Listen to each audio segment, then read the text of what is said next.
than yours, especially at a moment when intellectual pleasures await you. Your German grammar is on the table. Pray open it to page 15. We shall repeat yesterday's lesson. But I don't like German. It isn't at all a very becoming language. I know perfectly well I'm not quite plain after my German lesson. Child, you know how anxious your guardian is that you should prove yourself in every way. He laid particular stress on your German as he was leaving for town yesterday. Indeed, he always lays stress on your German as he is leaving for town. Dear Uncle Jack is so very serious. Sometimes I think he is so serious he cannot be quite well. Cecily, your guardian enjoys the best of health, and his gravity of demeanor is especially to be commended in one so comparatively young as he is. I know no one who has a higher sense of duty and responsibility. Yes, I suppose that is why he often looks a little bored when we three are together. Cecily, I'm surprised at you. Mr. Worthing has many troubles in his life. His constant anxiety about that unfortunate young man, his brother. I do wish Uncle Jack would let that unfortunate young man, his brother, come down here sometimes. You know, we might have a good influence over him, Miss Prism. I'm sure you certainly would. You know, German and geology and things of that nature influence a man very much. I do not think that even I could affect any influence on a character whom by his own brother's admission is irretrievably weak and vacillating. Indeed, I do not think I have any desire to reclaim him. I'm not in favor of this modern mania for turning bad people into good people at a moment's notice. As a man sows, so let him reap. You must put away your diary, Cecily. Really, I don't see why you should keep a diary at all. I keep a diary in order to record all the wonderful secrets of my life. If I didn't write them down, I should probably forget all about them. Memory, my dear Cecily, is the diary that we all carry about with us. Yes, but it usually chronicles the things that have never happened and couldn't have possibly happened. I believe that memory is responsible for nearly all the 3-volume novels that Moody sends us. Do not speak slightingly of the 3-volume novel, Cecily. I wrote one myself in earlier days. Did you really, Miss Prism? How wonderfully clever you are. I hope it did not end happily. I don't like novels that end happily. They depress me so much. The good ended happily, and the bad unhappily. That is what fiction means. I suppose, but it seems so very unfair. And was your novel ever published? Alas, no. The manuscript, unfortunately, was abandoned. I use the word in the sense of lost or mislaid. To your work, child, these speculations are profitless. Ah, but I see dear Dr. Chasuble coming up through the garden. Dr. Chasuble, this is indeed a pleasure. And how are we this morning? Miss Prism, you are, I trust, well? Miss Prism has just been complaining of a slight headache. I think it would do her so much good to have a short stroll with you in the park, Dr. Chasuble. Cecily, I have not said anything about a headache. Oh, no, Miss Prism, I know that. But I felt instinctively that you had a headache. Indeed, I was thinking about that and not my German lesson when the rector came in. I hope, Cecily, you're not inattentive. Oh, I'm afraid I am. That is strange. Were I fortunate enough to be Miss Prism's pupil, I would hang upon her lips. I spoke metaphorically. My metaphor was drawn from bees. Mr. Worthing, I suppose, has not returned from town yet? We do not expect him till Monday afternoon. Ah, yes. He usually likes to spend his Sundays in London. He is not one of those whose sole aim is enjoyment, as by all accounts that unfortunate man his brother seems to be. But I must not disturb Egeria and her pupil any longer. Egeria! My name is Letitia, dear doctor. A classical allusion merely, drawn from the pagan authors. I will see you both, no doubt, at evensong. I think, dear doctor, I will have a stroll with you. I find I have a headache after all, and a walk might do it good. Oh, with pleasure, Miss Prism, with pleasure. We might go as far as the schools and back. That would be delightful. Cecily, you will read your political economy in my absence. The chapter on the fall of the rupee you may omit. It is somewhat too sensational. Even these metallic problems have their melodramatic side.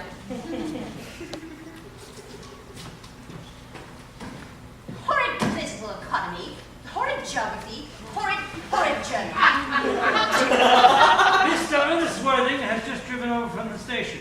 He has his luggage with him. Mr. Ernest Worthing, B4, the Albany West. Uncle Jack's brother. Oh, did you tell him Uncle Jack was in town? Yes, miss. He seemed very much disappointed.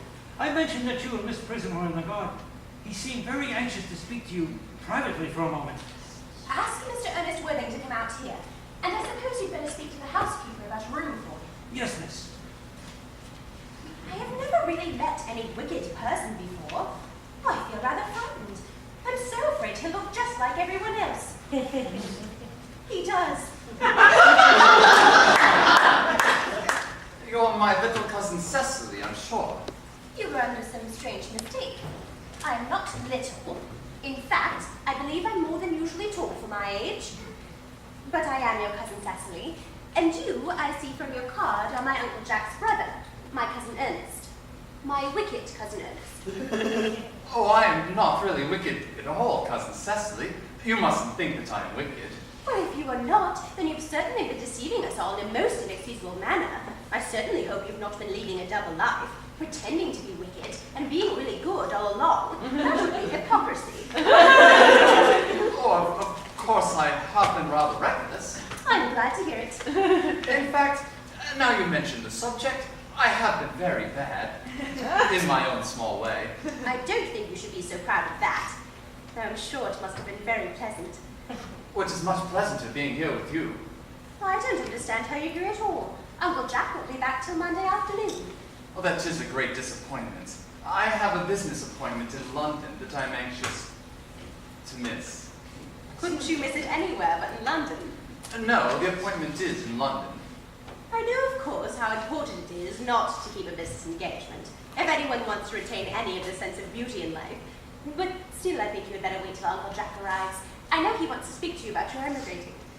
About my what? You're immigrating. He's gone up to buy your outfit. I certainly wouldn't let Jack buy my outfit.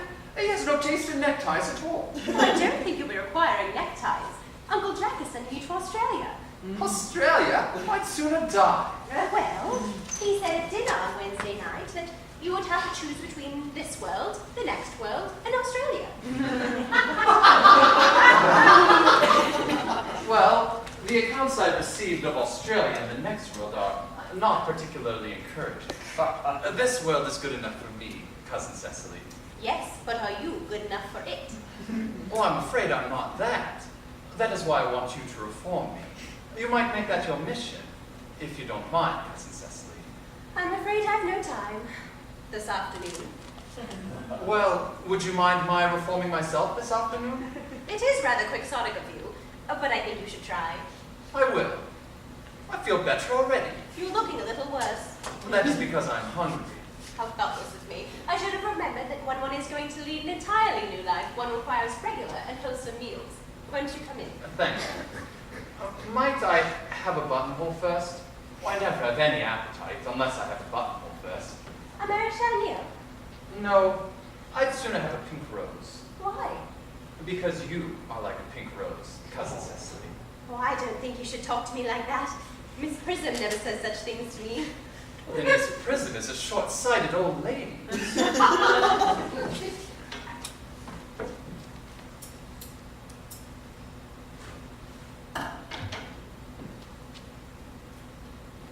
You are the prettiest girl I ever saw. Miss Prism says that all good looks are a snare. Well, they're a snare that every sensible man would like to be caught in. Well, I don't think I'd like to catch a sensible man. I shouldn't know what to talk to him about.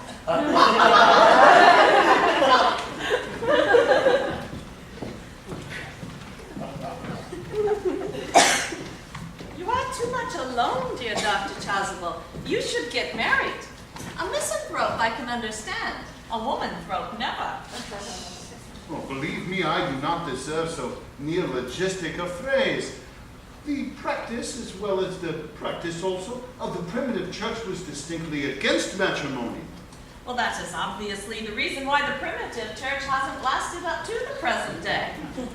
You do not seem to understand, Dr. Chasuble, that by persistently remaining single, a man converts himself into a permanent public temptation. Men should be more careful.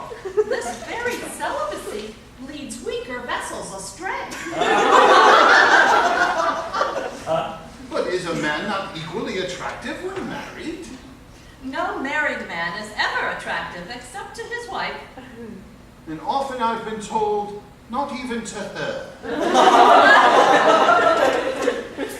That depends upon the intellectual sympathies of the woman. Maturity can always be depended on. Ripeness can be trusted. Young women are green. I spoke horticulturally. My metaphor was drawn from fruits. Where is Cecily? Well, perhaps you followed us to the schools. Oh, Mr. Worthing. Mr. Worthing? This isn't a surprise. We did not look for you until Monday afternoon. I have come back from town sooner than expected. Dr. Chasuble, I hope you are well. Oh, dear Mr. Worthing, trust this garb of woe does not betoken some terrible calamity. My brother, More shameful deaths and extravagance. still leading his life of pleasure. Dead. Your brother Earnest, dead? What Quite a lesson.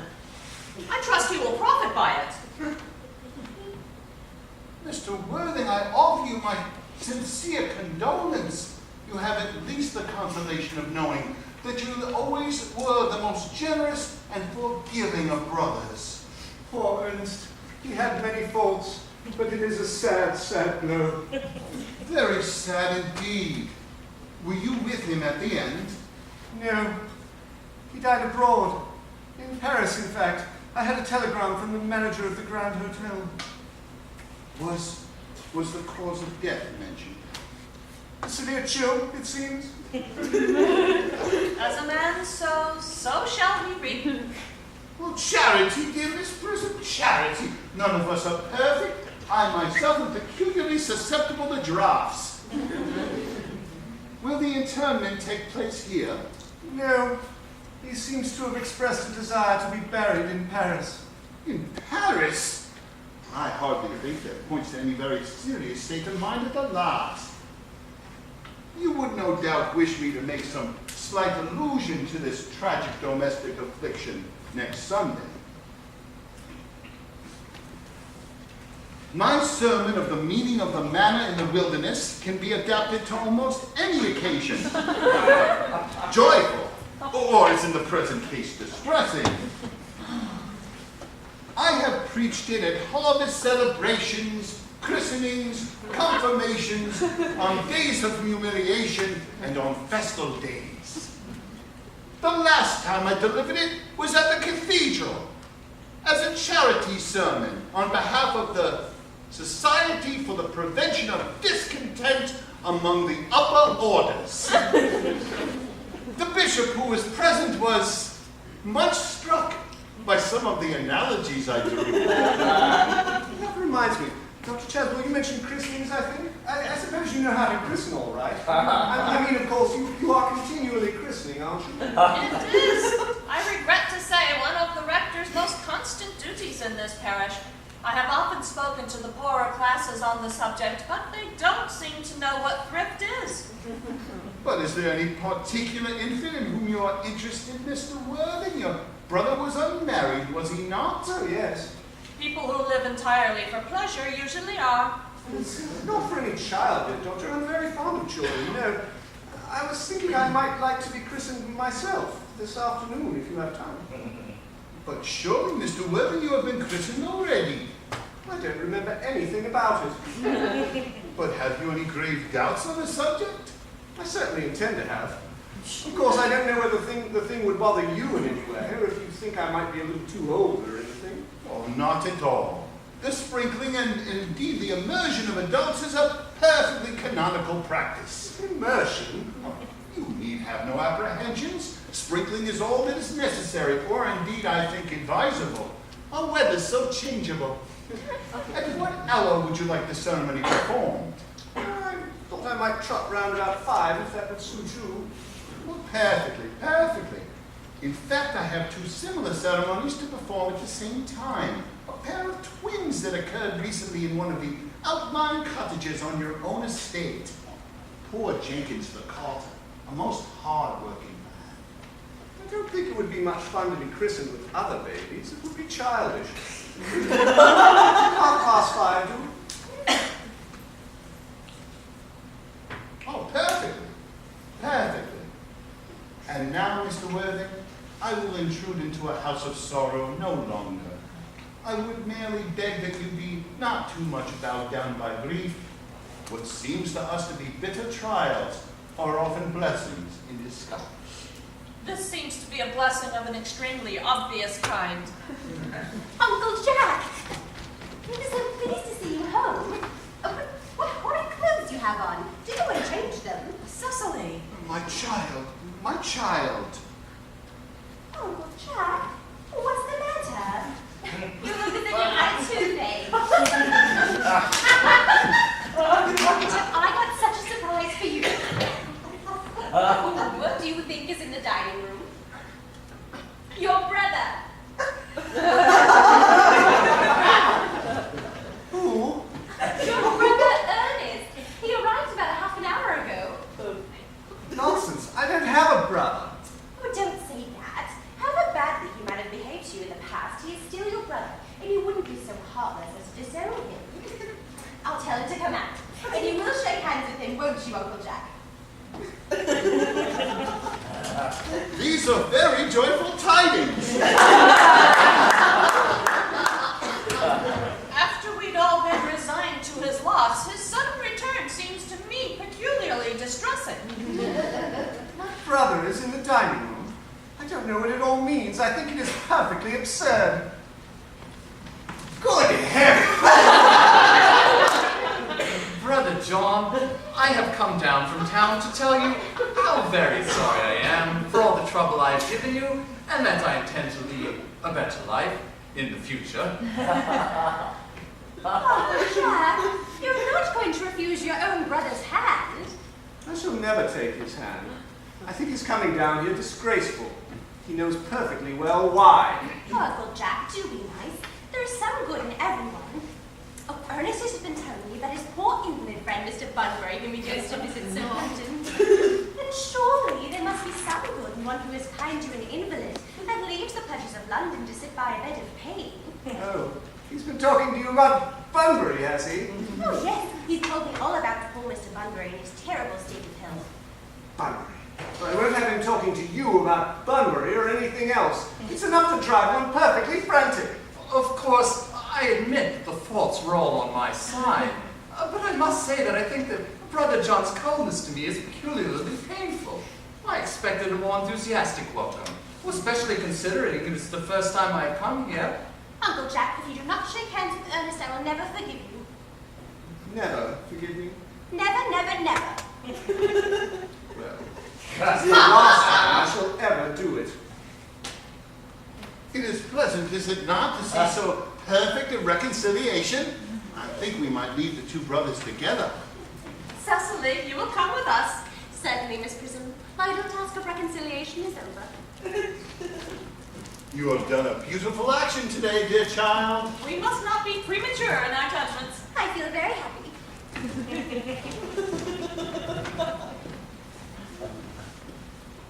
Algy, you young scoundrel, you've got to get out of this place as soon as possible. I don't allow any Bunburying here. I put Mr. Ernest's things in the room next to yours, sir. I suppose that is all right. What?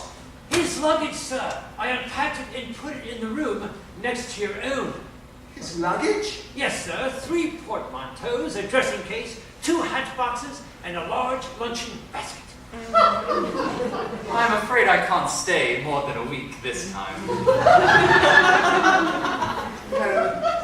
Order the dog cart at once. Mr. Earnest has been suddenly called back to town. Yes, sir. What a fearful liar you are, Jack. I've not been called back to town at all.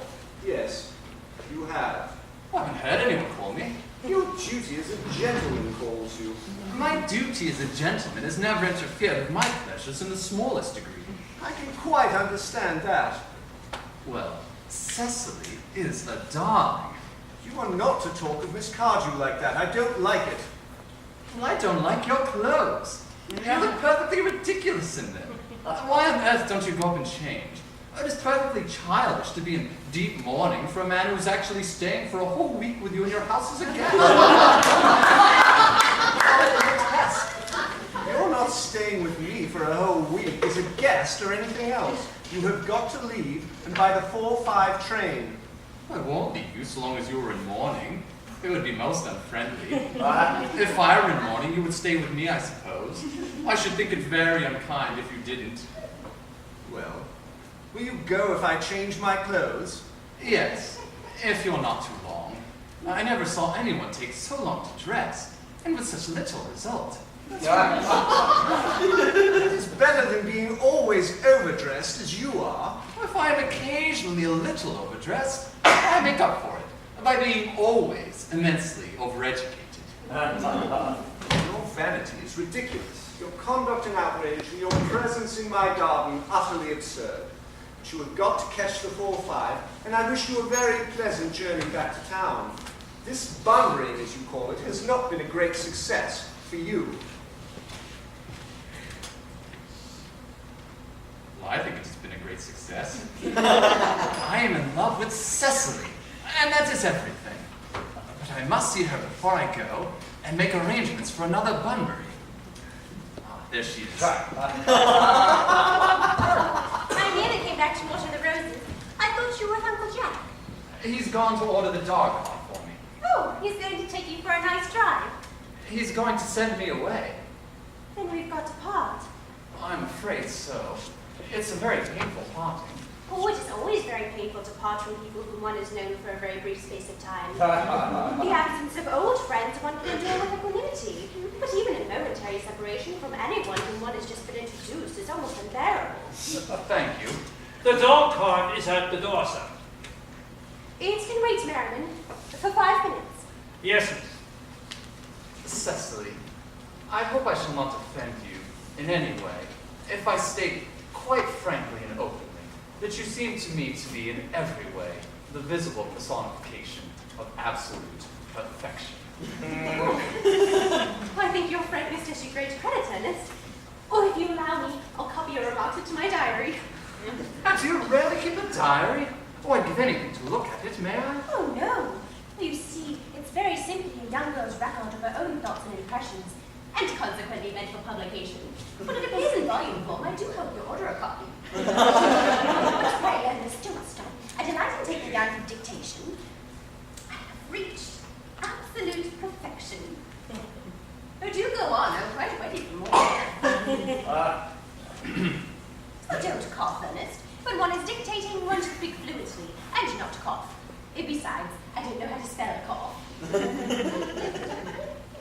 Cecily, ever since I first gazed upon your wonderful and incomparable beauty, I have dared to love you wildly, passionately, devotedly, hopelessly. I don't think you should tell me you love me wildly, passionately, devotedly, hopelessly. Hopelessly doesn't seem to make much sense, does it? Cecily. The dog cart is waiting, sir. Tell her to come round next week, at the same hour. Yes, sir. Uncle Jack would be very much annoyed if you knew you were staying on till next week at the same hour. Oh, I don't care about Uncle Jack. Oh, I don't care about anybody but you. I love you, Cecily. You will marry me, won't you? You silly boy. Well, of course. Why, we've been engaged for the past 3 months. For the past 3 months? Oh, yes. It'll be exactly 3 months on Thursday.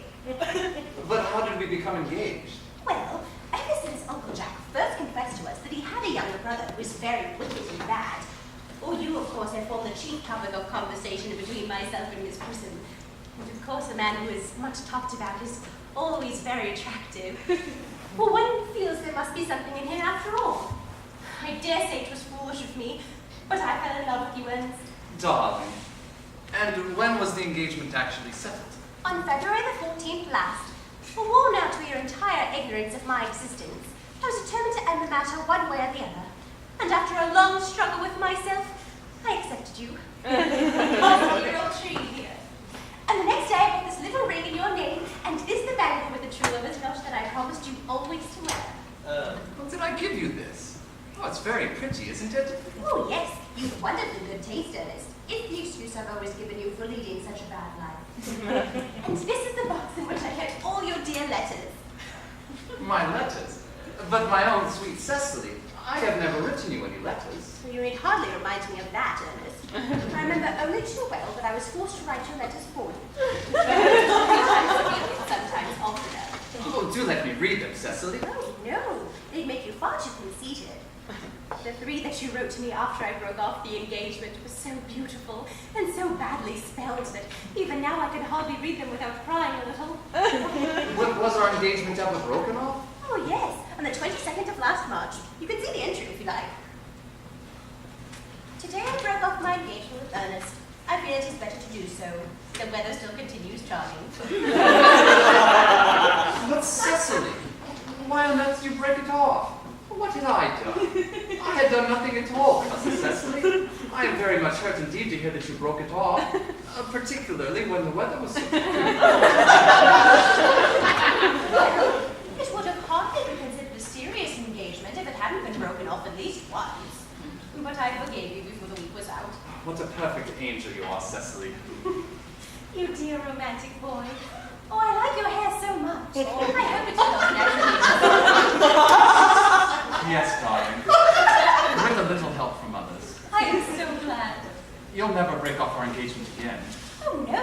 I don't think I can break it off now that I've actually met you. Besides, there is the question of your name. Yes, of course. You mustn't laugh at me, but darling, but it's always been a girlish dream of mine to love someone with the name of Ernest. There is something in that name that inspires one with absolute confidence. I pity any poor woman whose husband is not called Ernest. But my own sweet Cecily, do you mean to say you could not love me if I had some other name? No other name. Oh, any name you like. Algernon, for instance. But I don't like Algernon. But my own sweet, loving little darling, I can see no possible reason at all for your objecting to the name of Algernon. It is not at all a bad name. In fact, it is rather an aristocratic name. Half the chaps who get into the bankruptcy court are called Algernon. But seriously, Cecily, if my name was Algernon, couldn't you love me? I might respect you, Ernest. I might admire your character, but I fear I'd never be able to give you my undivided attention. Cecily, your rector here is, I suppose, thoroughly experienced in the practice of all the rites and ceremonials of the church. Oh, yes. Dr. Chasuble is a most learned man, and he's never written a single book, so you can imagine how much he knows. I must see him at once on a most important christening. I mean on the most important business. Oh. I shan't be away more than half an hour. Well, considering we've been engaged since February the 14th last, and I've only met you today for the first time, I think it's rather hard that you should leave me for as long a period as half an hour. Or couldn't you make it 20 minutes? I'll be back in no time. What an impetuous young boy he is.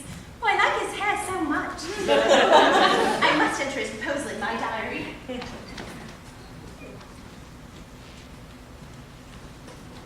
Miss Fairfax has just called to see Mr. Worthing on very important business, Miss Fairfax states. Isn't Mr. Worthing in his library?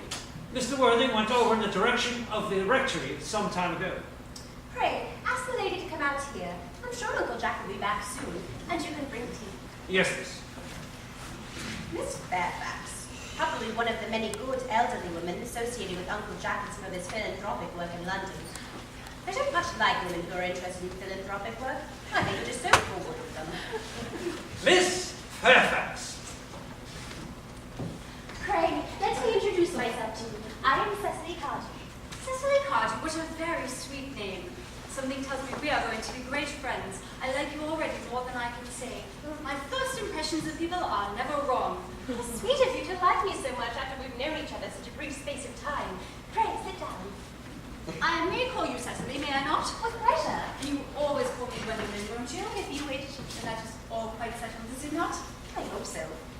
Perhaps this might be a favourable opportunity for my mentioning who I am. My father is Lord Bracknell. You have never heard of Papa, I suppose? I don't think so.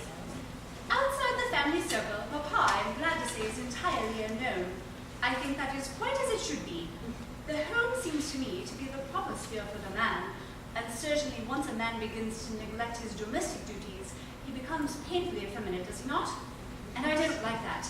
It makes men so very attractive. Cecily, Mamma, whose views on education are remarkably strict, has brought me up to be extremely short-sighted. It is part of her system, so do you mind me looking at you through my glasses? Oh, not at all, Gwendolen. I am very fond of being looked at.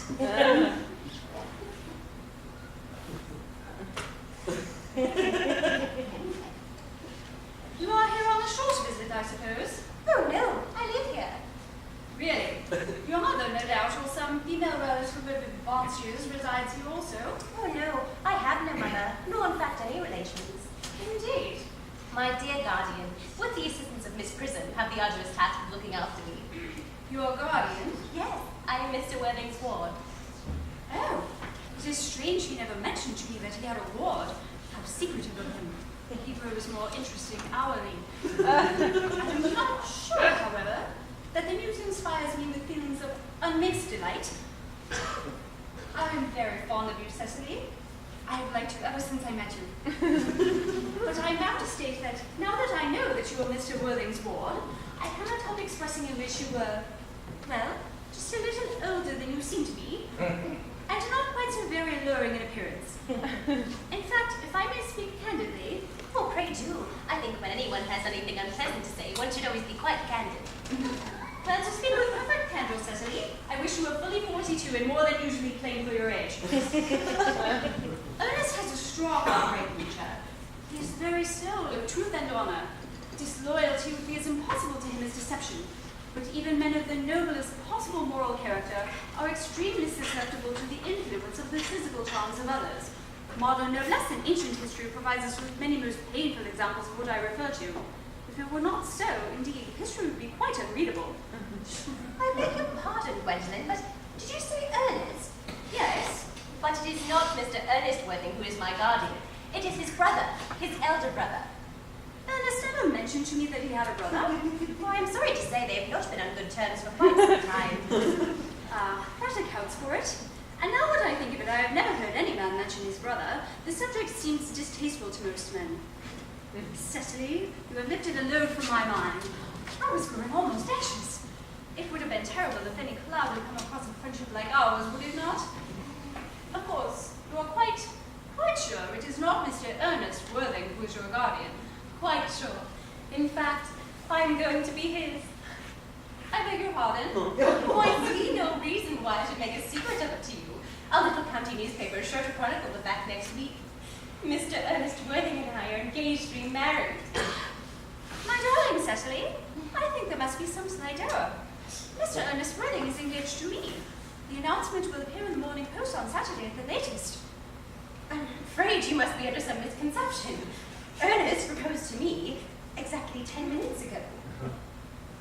It is certainly very curious, for he asked me to be his wife yesterday afternoon at 5:30. If you would care to verify the incident, please do so.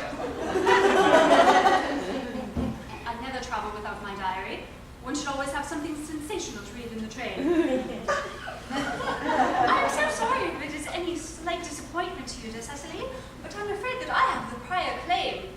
It would distress me more than I could possibly tell you, dearest Gwendolen, if it caused you any mental or physical anguish. But I feel bound to point out that since Ernest has proposed to you, he's clearly changed his mind. If the poor fellow has got himself entrapped in any foolish promise, I shall consider it my duty to rescue him at once, and with a firm hand. Whatever unfortunate entanglement my dear boy might have gotten himself into, I will never reproach him with it after we are married. Do you allude to me, Miss Cardew, as an entanglement? You are presumptuous. On an occasion of this kind, it becomes more than a moral duty to speak one's mind. It becomes a pleasure. Do you suggest, Miss Fairfax, that I entrapped Ernest into engagement? How dare you? This is no time for wearing the shallow mask of manners. When I see a spade, I call it a spade. I am glad to say I have never seen a spade. It is obvious that our social spheres have been widely different. Here as usual, miss. Yes, as usual.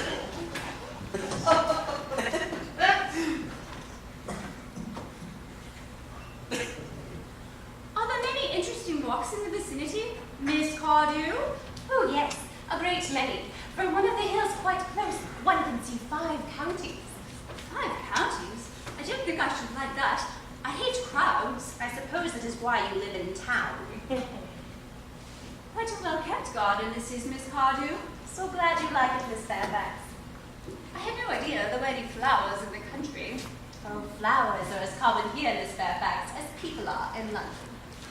Personally, I cannot understand how anybody manages to exist in the country, if anybody who is anybody does.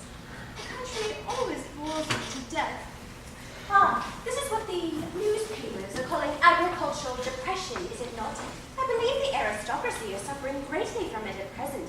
It is almost an epidemic amongst them, I am told. May I offer you some tea, Miss Fairfax? Thank you.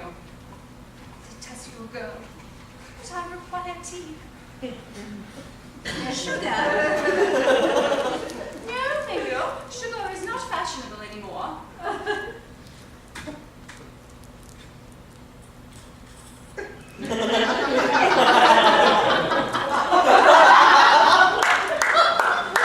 Cake or bread and butter?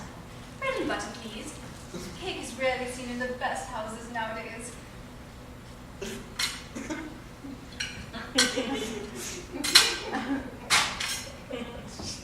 And to Miss Fairfax.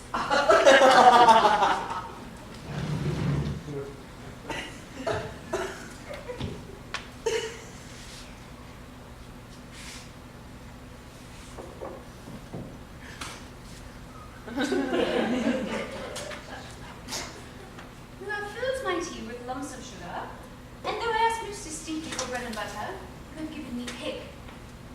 I am known for the gentleness of my disposition and the extraordinary sweetness of my nature, but I warn you, Miss Cardew, you may go too far. To save my dear, sweet, trusting boy from the machinations of any other woman, there are no lengths to which I would not go. From the moment I saw you, I distrusted you. I thought you false and deceitful. I am never deceived in such matters. My first impressions of people are invariably right. It seems to me, Miss Fairfax, that I am trespassing on your valuable time. No doubt you have many other calls of a similar character to make in the neighborhood. Earnest. My own Earnest? Dear Gwendolen, A moment. May I ask if you are engaged to be married to this young lady? to dear little Cecily, of course not. What could have put such an idea into your pretty little head? Thank you. You may. I knew there must be some mistake, Miss Fairfax. The gentleman whose arm is present round your waist is my guardian, Mr. John Worthing. I beg your pardon? This is Uncle Jack. Jack. Oh. Here is Ernest. My own love. Might I ask you, are you engaged to be married to this young lady? To what young lady? Good heavens, Gwendolen. Yes, to good heavens, Gwendolen. Of course not. What could have put such an idea into your pretty little head? Thank you. Well, you may. I felt there must be some slight error, Miss Cardew. The gentleman who is now embracing you is my cousin, Mr. Algernon Moncrieff. Algernon Moncrieff? Oh. Are you really called Algernon? I cannot deny it. Oh! Is your name really John? I could deny it if I liked. I could deny anything if I liked. My name certainly is John. It has been John for years. How gross deception has been practiced on both of us. My poor woman, Cecily, my sweet sister, will you not? There is just one question which I would like to be allowed to ask my guardian. An admirable idea. Mr. Worthing, there is just one question I would like to be allowed to put to you. Where is your brother Ernest? We are both engaged to be married to your brother Earnest, so it is a matter of some importance to us to know where your brother Ernest is at present.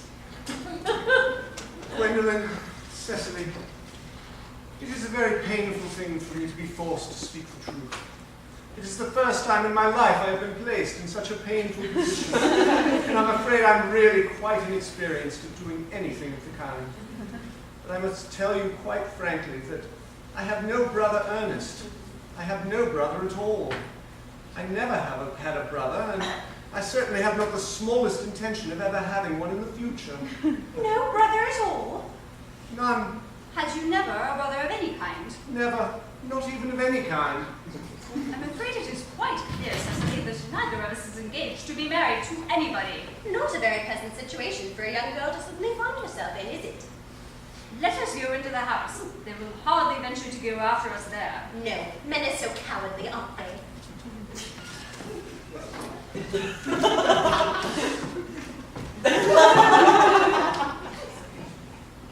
This ghastly state of things is what you call bunburying, I suppose. Yes, and a perfectly wonderful Bunbury it is. The most wonderful Bunbury I ever had in my life. You have no right whatsoever to Bunbury here. That's absurd. One has a right to Bunbury anywhere one chooses. Every serious Bunburyist knows that. Serious Bunburyist? Good heavens. Well, one must be serious about something, if one wants to have any amusement in life. I happen to be serious about Bunburying.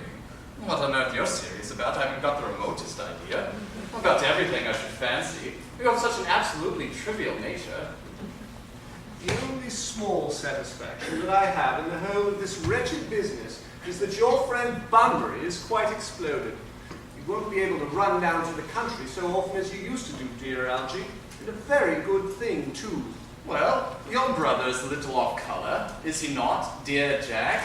He won't be able to disappear up to London quite so frequently as your wicked custom was. Not a bad thing either. As for your conduct towards Miss Cardew, I find that your taking in a sweet, simple, innocent girl like that is quite inexcusable, to say nothing of the fact that she is my ward. Well, I can see no possible defense at all for your deceiving a brilliant, clever, a thoroughly experienced young lady like Miss Fairfax, to say nothing of the fact that she is my cousin. I wanted to be engaged to Gwendolen, that is all. I love her. Well, I simply wanted to be engaged to Cecily. I adore her. But there is certainly no chance of your marrying Miss Cardew. Well, I don't think there's much likelihood, Jack, of you and Miss Fairfax being united. That is no business of yours. Well, if it was my business, I wouldn't talk about it. It's very vulgar to talk about one's own business. Only people like stockbrokers do that, and then merely at dinner parties. How you can sit there, calmly eating muffins when we're in this horrible trouble, I can't make out. It seems to me you are perfectly heartless. I can't eat muffins in an agitated manner. That would probably get on my cuffs. One should always eat muffins quite calmly. It is the only way to eat them. I say it's perfectly heartless you're eating muffins at all, under the circumstances. When I am in trouble, eating is the only thing that consoles me. Indeed, when I am in really great trouble, as anyone who knows me intimately will tell you, I refuse everything except food and drink. At the present moment, I'm eating muffins because I'm unhappy. Besides, I'm particularly fond of muffins. That is no reason why you should eat them all in that greedy way. Why don't you try the tea cake instead? I don't like tea cake. I suppose a man may eat his own muffins in his own garden. But you just said it was perfectly heartless to eat muffins. I said it was perfectly heartless of you, under the circumstances. That is a very different thing. Well, that may be, but the muffins are the same. Algie, I wish to goodness you would go. You can't possibly ask me to go without having some dinner first. It's absurd. I never go without my dinner. Nobody ever does, except vegetarians and people like that. Besides, I've just made arrangements for Dr. Chasuble to be christened at 5:45 under the name of Earnest. My dear fellow, the sooner you give up that nonsense, the better. I made arrangements this morning with Dr. Chasuble to be christened myself at 5:30, and I naturally will take the name of Earnest. Gwendolen would wish it. We can't both be christened Earnest, it's absurd. Besides, I have every right to be christened if I want to. There is no evidence that I have ever been christened by anybody. It is entirely different in your case. You have been christened already. Yes, but I've been christened for years. Yes, but you have been christened. That is the important thing. Quite so. So I know my constitution can stand it. Well, if you're not quite sure about your ever having been christened before, I must say I think it rather dangerous you're venturing on it now. It might make you very unwell. You can hardly have forgotten that someone very closely connected with you was very nearly carried off this week in Paris by a severe chill. You said yourself that a severe chill is not hereditary. And you seem to be, I know. But it is now. Science is always making wonderful improvements in things. That is nonsense. You are always talking nonsense. Jack, you're at the muffins again. I wish you wouldn't. There's only one muffin left. I told you I was particularly fond of muffins. I hate tea cake. Then why on earth do you allow tea cake to be served up for your guests? What ideas you have of hospitality?